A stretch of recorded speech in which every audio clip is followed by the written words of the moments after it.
Hey guys, welcome back to my channel blog Mukta official. কি অবস্থা সবার? আশা করছি সবাই ভালো আছেন। আমিও ভালো আছি। তো আজ দেখাবো কিভাবে মোমো বানাতে হয়। আর চলে এসেছি একটা মোমোর রেসিপি নিয়ে। তো মোমো বানাতে কি কি লাগছে সেটাই তোমাদের সাথে শেয়ার করব। তো আমি এখানে 1 কাপের মতো ময়দা নিয়ে নিয়েছি, 1 চা চামচের মতো লবণ দিয়ে, তারপর হালকা একটু তেল দিয়ে এটাকে ভালো করে মেখে নিব। তো এটাকে ভালো করে একটু মেখে নিলে হচ্ছে মোমোটা সফট হবে। এইজন্য একটু তেল দিয়ে প্রথমত একটু ভালো করে মেখে নিতে হবে। তারপর এটাতে কুসুম গরম জল দিয়ে এটা ভালো করে একটা ডোয়ে তৈরি করতে হবে। তো আমি যে জলটা অ্যাড করব এটা একটু কুসুম গরম ছিল, অত গরম না। কুসুম গরম জল দিয়ে দিলেই হয়ে যাবে ডোটা। তো ডোটা যাতে একটু সফট হয় সেই জন্য আমাকে এটা একটু ভালো করে মথে নিতে হবে একটু সময় নিয়ে। প্রায় 7 মিনিটের মতো আমার লেগেছিল এটা একটু মেখে নিতে। তো জলটা দিয়ে পরিমাণ মতো আমি আস্তে আস্তে এটাকে মেখে তারপর একটা ডোয়ে তৈরি করেছি। তো এই যে দেখতে পাচ্ছেন আমার ডোটা ঠিক এরকম হয়েছে। তো এটা যাতে একটু বাবলস না ঢুকে সেটার মধ্যে আমি একটা কাগজ দিয়ে ঢাকনা দিয়ে ঢেকে রেস্টে রেখে দিব 1 ঘন্টার জন্য। তো এটা 1 ঘন্টা হতে হতে আমি যে মোমোর পুরটা রেডি করব, তো সেই পুর রেডি করার জন্য আমি এখানে কিউব করে রাখা প্রথমত চিকেন নিয়ে নিয়েছি। এখানে কোনো রকম হাড্ডি ছাড়া। এখানে হাড্ডি নিলে হচ্ছে যে মোমো খেতে টেস্ট লাগবে না, আর হাড্ডি দিয়ে হবেও না।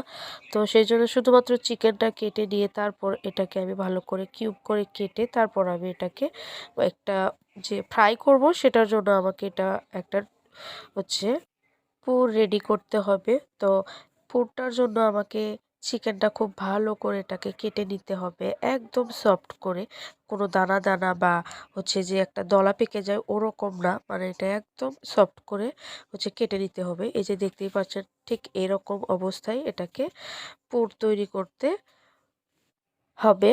তো এই পর্যায়ে আমি এটাকে পুর তৈরি করার জন্য এটা এখন রেখে দিব।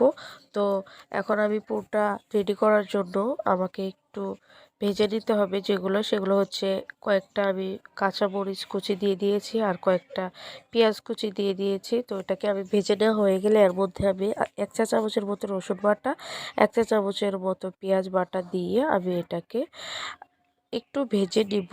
আর হালকা একটু আদা বাটা দিয়ে দিয়েছিলাম আমি এখানে। তো এটা ভেজে নেওয়া হয়ে গেলে আমি কিউব করে রাখা চিকেনটা দিয়ে আমি এটা আরেকটু ভালো করে ফ্রাই করে নিব। তো আমি এটাতে একটা ডিমও অ্যাড করে দিয়েছিলাম, যারা ডিম খায় না তারা না দিলেও হবে। তো এটাতে আমি একটা ডিম দিয়ে দিয়েছিলাম। তো এই যে এখন একটু লবণ দিয়ে একটু মেখে নিয়ে তারপর আমি এখানে 1 চা চামচের মতো গোলমরিচ দিয়ে আর একটু ভেজে নিব। তো এটা একটু ভালো করে ভাজলে হয় কি যে কাঁচা কাঁচা একটা গন্ধ থাকে সেটা আর থাকে না। তো এর মধ্যে আমি একটু সয়া সস অ্যাড করে দিব। সয়া সসটা অ্যাড করে দিলে ফ্লেভারটা একটু ভালো লাগে এই আর কি।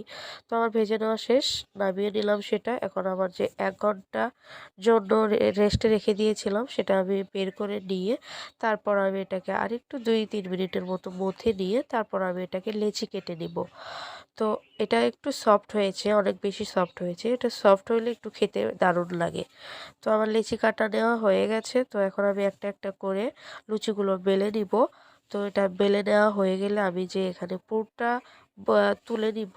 তো পুর তুলে নেওয়ার জন্য এটাতে যে ডিজাইনটা যে যেরকম পারেন সেটাই দিবেন। আমি যে ডিজাইনটা পারি সেটাই আমি এটাতে দিব।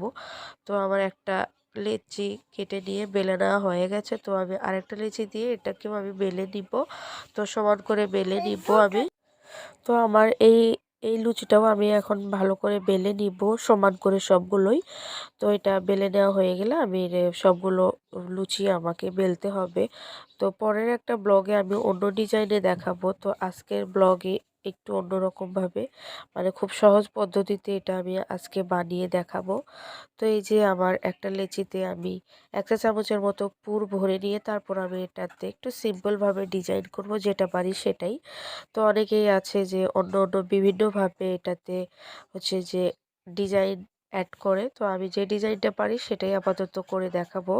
তো আমি এটাতে আমি একটা একটা করে নিয়ে তারপর এটাতে ভাঁজ করে তারপর আমি এটাতে যখন একটু বুড়িয়ে দিয়েছি তখন হচ্ছে মাঝখানের যে একটা হচ্ছে গর্তর মতো থাকে সেটাকে আমি হয়তো বা একটু কয়েকটা একটু ফাঁকা করে দিয়েছি, আবার কয়েকটা একটু ক্লোজ করে দিয়েছি, যাতে ভিতরের যে চিকেনটা থাকে সেটা যদি একটু মানে একটু কাঁচা কাঁচা থাকে সেটা সেদ্ধ হয়ে যাবে এই কারণে আর কি।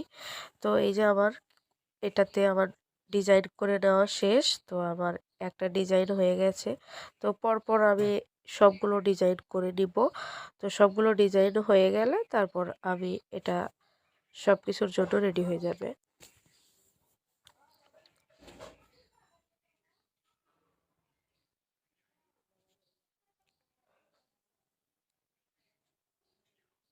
তো আমি এক এক করে সবকিছু হয়ে গেলে তো আমি লাস্টের যে পুরটা সেটাও আমি ভরে এটাও আমি ওই একই ডিজাইন করে নিব।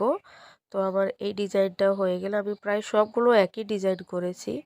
তো আমার কাছে মনে হয় এই ফুলকপি ডিজাইনটা অনেক ভালো লাগে দেখতে, সেজন্য আমি সবগুলো এই একই ডিজাইন দিয়ে তৈরি করে নিয়েছি। তো যে যেরকম পারেন সেই ডিজাইনটাই দিবেন। তো আমি যেটা পারি সেটাই দিয়ে দিয়েছি। তো এই যে আমার ফুলকপি ডিজাইন করা হয়ে গেছে। তো আমি কয়েকটা আমি মাঝখানে ফাঁকা রেখেছি, আবার কয়েকটা রাখি নাই। তো এই তো আমার ডিজাইন করে নেওয়া শেষ। এক এক করে আমি সবগুলো ডিজাইন করে নিয়ে নিয়েছি।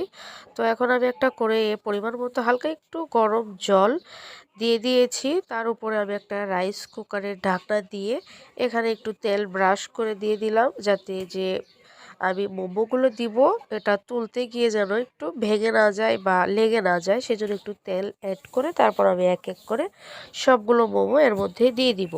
তো সবগুলো মোমো আমার দেয়া হয়ে গেলে আমি এটা একটু ঢাকনা দিয়ে ঢেকে দিব আর ফিরবো 20 মিনিট পর। তো 20 মিনিট হয়ে গেছে। 20 মিনিট পর এসে খুলে দেখি আমার মোমোগুলোর কালার এরকম হয়েছে। তো আমার মোমোগুলো পুরোটাই হয়ে গেছে, খুব সুন্দর দেখতে হচ্ছে আর এটা খেতেও অনেক টেস্টি হয়। তো যে যেরকম পারে সেরকমভাবেই বানিয়ে খাবেন, চেষ্টা করবেন তো এইভাবে ট্রাই করার। তো খাইতে অনেক টেস্ট লাগবে। তো আমার সবগুলো মোমো নামিয়ে নিব এখন। তো এই যে আমার মোমোর কালার এইরকম। তো ভিডিওটা যদি ভালো লাগে সবাই একটা লাইক করে দিবেন। ধন্যবাদ।